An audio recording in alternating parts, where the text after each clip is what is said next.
Halo, selamat malam. Assalamualaikum, sahabat cahaya kehidupan semuanya. Bagaimana kabar Anda di hari ini, hari Jumat, tanggal 15 Januari 2021.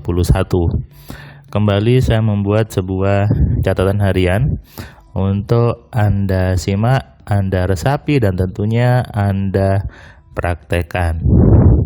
Karena yang namanya sebuah ilmu, sebuah pemahaman itu harus dipraktekkan, bukan hanya didengar, bukan hanya dibaca. Tanpa praktek itu namanya ilmunya sia-sia saja sebetulnya. Nah, ini yang banyak dialami oleh banyak orang. Mereka tahu, mereka pernah baca, tapi tidak pernah menerapkannya, tidak pernah mempraktekannya. Kenapa? Karena hanya tahu saja. Tahu belum berarti paham dan bisa mempraktekkan. Dua hal yang berbeda. Banyak orang tahu bahwa hidup itu tergantung pikirannya, tapi banyak orang tidak memahami apa itu pikiran, kemudian apa sih maksud dari isi pikiran itu, kemudian bagaimana kok bisa pikiran itu berhubungan dengan kehidupan. Itu tidak tahu. Taunya hanya baca hidup tergantung pikirannya. Tapi ternyata ketika ngobrol, ketika bertemu, terlihat bahwa berarti dia tidak tahu karena isi pikirannya ternyata jelek dan dia masih menganggap bahwa ada pihak lain yang berpengaruh di hidupnya. Padahal dia sering mengatakan bahwa hidupnya tergantung pikirannya. Nah, aneh kan? Ini yang banyak terjadi di sekitar kita sebetulnya. Banyak orang tanda kutip sok tahu, banyak orang merasa tahu, sok tahu dan merasa tahu gitu ya. Tapi tidak paham seutuhnya. Sehingga perlu memang penjabaran, perlu memang sebuah penjelasan, perlu sebuah proses pembelajaran untuk menaikkan levelnya dari sekedar tahu, dari sekedar sok tahu menjadi paham. Ketika paham maka bisa mempraktekkan. Itu namanya sebuah ilmu, sebuah amalan, sebuah pemahaman yang harus dipraktekkan. Nah, seperti hari ini tadi saya memberikan kelas platinum AMC hari pertama. Seorang bapak dari Jakarta, dia ketika dapat materi platinum hari pertama mengatakan, saya pernah dapat materi itu, saya pernah baca, saya pernah tahu, tapi memang di dulu saya nggak tahu maksudnya apa, sehingga saya kena nggak tahu, ya nggak bisa menerapkan mas. Tapi saya pernah baca ini, tapi saya nggak tahu maksudnya apa, kenapa seperti itu. Saya tidak menemukan logikanya, saya tidak menemukan benang merahnya, sehingga ya sudah, saya hanya sekedar tahu saja. Dan akhirnya memang tidak disetapkan ke hidup saya. Tapi ketika saya mendapatkan penjabaran hari ini, saya jadi paham, saya jadi betul-betul memahami, dan saya bisa tahu bagaimana cara menerapkannya di kehidupan. Nah, itulah butuhnya pembelajaran, butuhnya sebuah proses untuk belajar. Proses penjabaran untuk apa? Untuk memasukkan pemahaman secara utuh dari sebuah ilmu, dari sebuah materi. Karena setiap orang punya pemahaman yang beda-beda. Semua orang punya isi kepala yang beda-beda. Ada orang yang dari kecil memang isi kepalanya hal-hal yang mengkayakan, sehingga hal-hal yang bagus, sehingga ketika dia membaca sebuah buku bisa cepat paham maksudnya. Tapi ada juga orang yang isi kepalanya justru sebaliknya, sehingga perlu belajar, perlu penjabaran. Jadi kalau di platinum, kenapa saya buat 3 hari?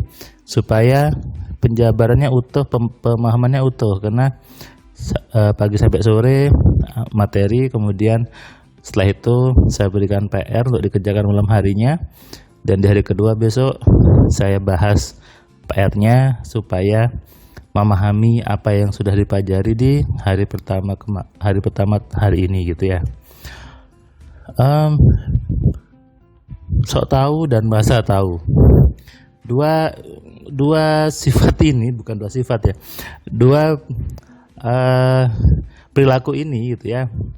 Perilaku yang sebetulnya sih bagus, hanya bagusnya kurang gitu ya. Mungkin Anda sering ketemu kan beberapa orang yang dia kalau bicara kelihatannya sok tahu, kalau bahasa saya sok-sok tinggi gitu. Sok tahu dan merasa tahu. Tapi di kehidupannya dia tidak mempraktekkan apa yang dia omongkan. Itu berarti sok tahu dan merasa tahu. Banyak seperti itu. Banyak orang sok tahu tentang suatu hal, merasa tahu, tapi tidak dipraktekkan di hidupnya. Lalu buat apa? Lalu buat apa Anda tahu kalau tidak dipraktekkan? Lalu buat apa Anda tahu tapi tidak diamalkan di kehidupan? Itu namanya sok tahu dan merasa tahu.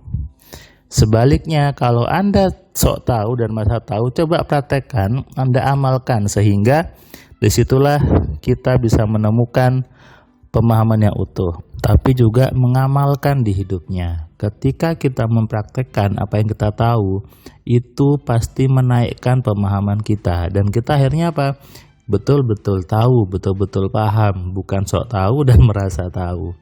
Misalnya Anda tahu cara pakai mobil, setirnya diputar-putar, tekan gas, tekan rem, itu Anda masih tahu. Tapi ketika Anda mau mempraktekkan, di situ Anda akan menemukan, ternyata megangnya seperti ini, gasnya harus pelan-pelan seperti ini, kalau ngeremnya seperti ini. Nah, itu bisa kita pahami kalau sudah dipraktekkan. Makanya saya sering bilang, sebelum Anda bicara sama orang, sebelum ngajarin orang, praktekkan dulu ke diri Anda. Jangan hanya baca dari buku A, buku B, dikopas lalu disampaikan ke orang. Itu namanya sok tahu dan merasa tahu gitu ya. Kenapa? Ketika Anda hanya baca buku, biasanya pemahamannya kurang pas. Yang nulis buku benar, pemahaman dia sudah oke dengan apa yang dia tulis. Tapi kita yang membaca, pasti punya pemahaman sendiri yang biasanya berbeda dengan pemahaman penulisnya. Karena itu kita harus, kalau bahasa agamanya tabayun, ngecek dulu, maksudnya ini apa, ini apa. Kalau tidak seperti itu, biasanya Anda mengambil kesimpulan sendiri, membuat kesimpulan sendiri, membuat pemahaman sendiri. Akhirnya apa? Jadinya salah. Lalu ketika salah, nyalahkan bukunya, nyalahkan yang nulis. Padahal yang nulis tidak seperti itu maksudnya. Anda yang salah mengambil kesimpulan. Makanya hati-hati, hindari dua sikap ini, sok tahu dan masa tahu. Kalau Anda sudah menerapkan, baru Anda boleh cerita sama orang, baru Anda boleh ngomong sama orang. Kalau sudah Anda praktekkan di hidup Anda, disitulah akhirnya kita betul-betul memahami, betul-betul menyadari apa yang kita dapat itu, ilmunya gimana, kita bisa pahami dengan benar di situ. Oke. Jadi kadang saya baca komentar yang kelihatannya sok tahu dan masa tahu gitu ya tentang pikiran, ya saya nggak saya balas. Kenapa? Percuma, karena pasti ngotot dengan pemahamannya yang tanda kutip keliru. Saya pernah bilang di video sebelumnya, cek hidup Anda. Kalau hidup Anda enak, hidup Anda menyenangkan, hidup Anda bahagia, hidup Anda oke, hidup Anda uangnya ada, itu berarti ilmu dan pemahaman Anda benar. Tapi kalau sebaliknya, hidupnya tidak nyaman, sering susah, uangnya tidak ada, rezeki susah, itu berarti ilmu dan pemahaman Anda salah. Sadari ini dan Anda harus menerima kesalahan pemahaman di kepala Anda. Terima kasih, selamat malam, salam dari saya Firman Pratama. Assalamualaikum.